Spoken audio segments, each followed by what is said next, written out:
Learn how to fix Windows blue screen errors on the Samsung Notebook 9 Pen with proven troubleshooting techniques. This tutorial helps identify the cause and restore stable operation. So while you're performing updates, you're getting an IRQR not less or equal message, K-mode exception not handled, kernel data in page error. A lot of errors pertain to this problem, and we're going to go ahead and jump into what should hopefully be a pretty straightforward process, guys. And we're going to go ahead and jump right into it. So first thing I'd recommend doing would be to actually go ahead and boot to the troubleshooting utility on Windows 11. So if you do a hard power off 3 times in a row, Windows should automatically attempt to launch the starter prepare utility.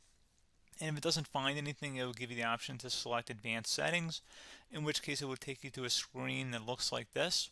Now, if it does not take you to a screen that looks like this, or you're unable to get to that, you can also download the Windows 10 Media Creation Utility, or Windows 11. They probably will make a creation utility for Windows 11 at some point. And it doesn't really matter. You can actually run the Windows 10 utility on Windows 11 as far as I'm aware. And you should be able to run the troubleshooting utilities built in within it. So you just would go ahead and download it to an ISO file and then burn it to a DVD or USB. It'd have to be about 4 gigabytes or more. It couldn't be a small USB flash drive, and it couldn't be a CD. It'd have to be a DVD.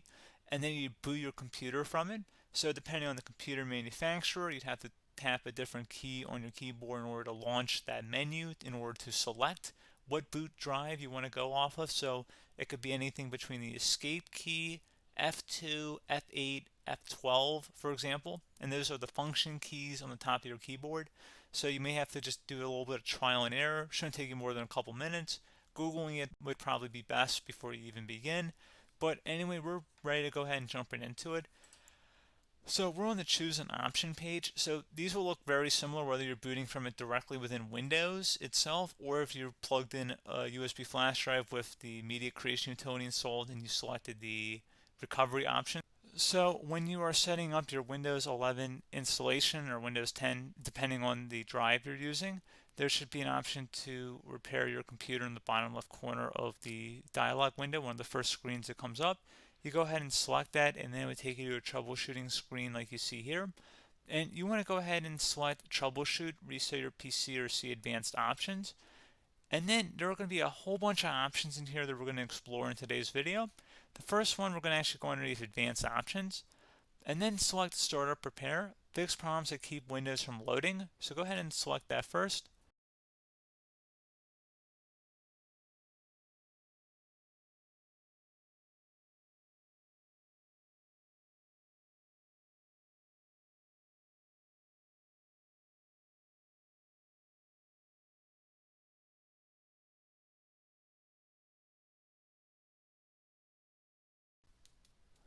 Okay, so you can see it could not repair our PC. That was our first option we could try. Something else, if we go back into advanced options here and then select troubleshoot, we're going to go underneath advanced options again. You can go ahead and actually access safe mode by selecting startup settings. And then if you select the restart button, you have the option on the screen select safe mode with networking, which will give you a key on the screen. It'll tell you which key to press to enter that. I believe it's the F7 key. It'll do that for you. I'm not going to go over that in today's tutorial because I don't really want to go into safe mode, but you're more than welcome to attempt that by going into here and then selecting restart. Again, it'll launch another screen. It'll say what key do you want to press, and it'll give you like 7 or 8 different options, and you want to select safe mode with networking. There's also an option for a command prompt too, but that's going to be something we're going to cover later in this video, and we don't even have to go through that in order to access it. So that's why I'm not going to really push for that, because unless you know exactly what's causing the problem, you probably don't need to go into safe mode. Unless you're trying to recover files, in which case then you definitely can go into safe mode, but we're trying to actually recover our computer here. So I hope that makes sense.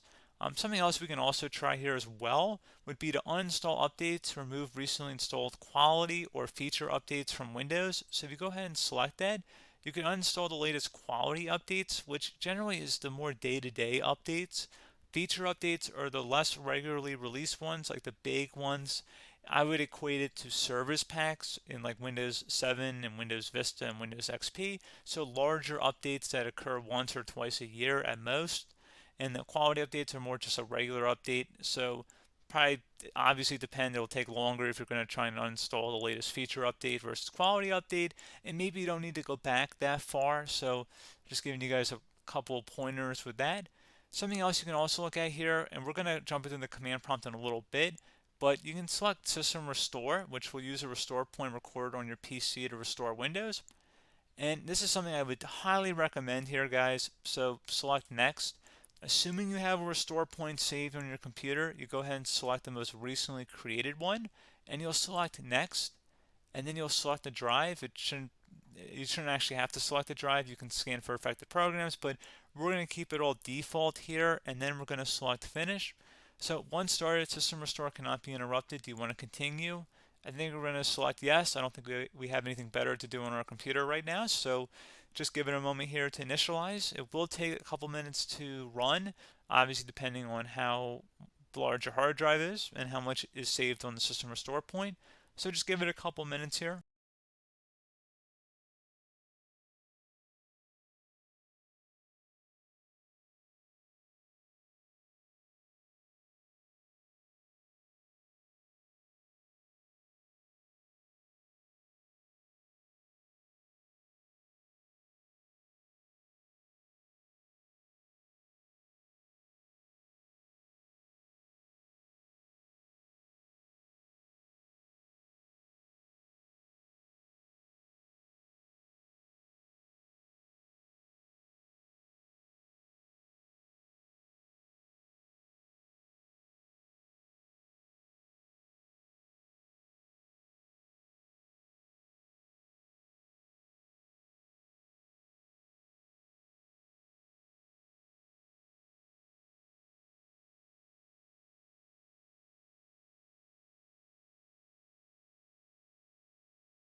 Okay, so you can see System Restore completed successfully.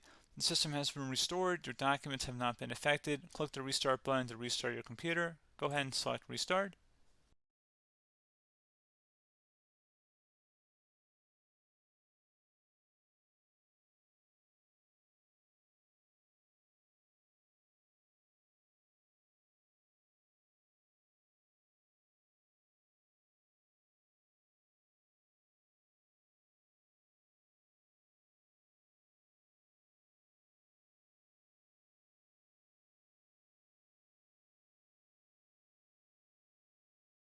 Okay, so you can see the system has been restored successfully.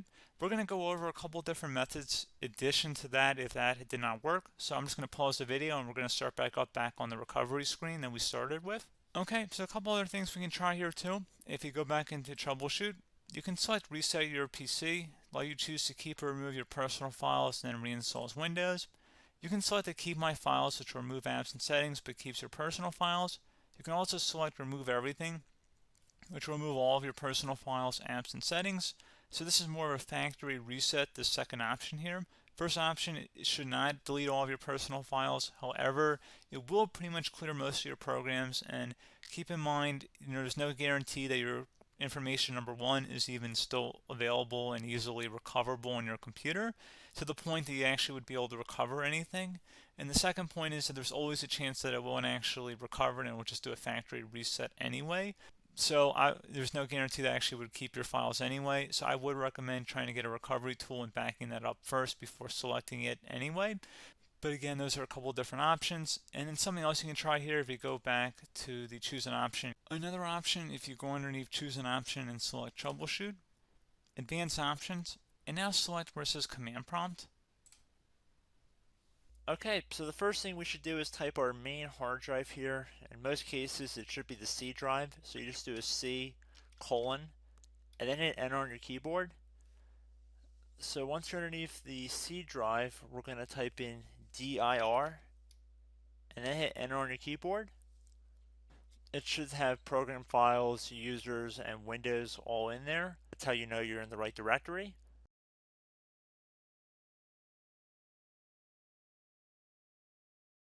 In some cases, it might be the D drive as well, so just keep that in mind.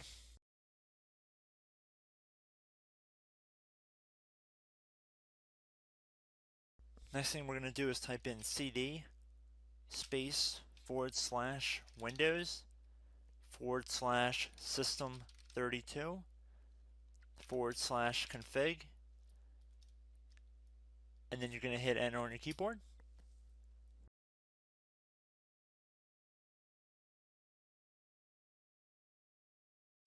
So now you're going to type md space backup. If you've seen other tutorials, it might also say to put down md backup. That's because the backup name is pretty common when you want to back something up. So you can name this whatever you want, doesn't have to be backup. So if you've already made a backup folder in the past, you could do backup 1, for example. So once you're done setting the name you want the backup to be called, hit enter on your keyboard again.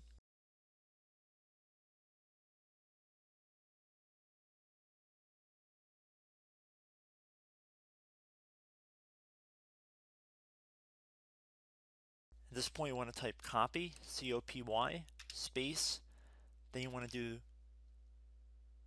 the star symbol above the 8 key, then do a period or a dot, whatever you want to call it, then another star sign, and then another space, and then type backup, and then hit enter on your keyboard.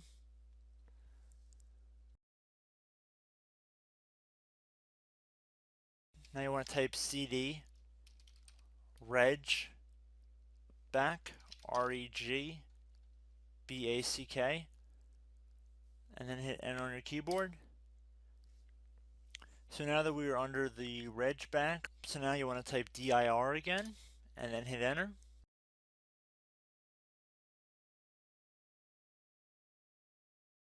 So now at this point we're going to type copy again. So copy, space, star sign,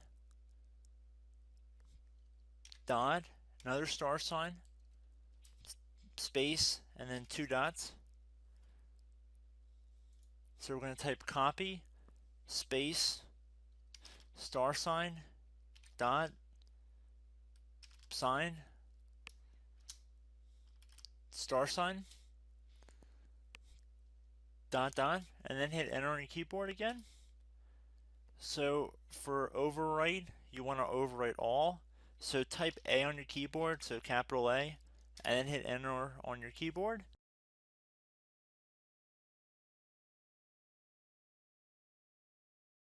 So at this point you should be good to go. You can close out of the command prompt window, and if you accidentally continue to Windows 10 you should be all set.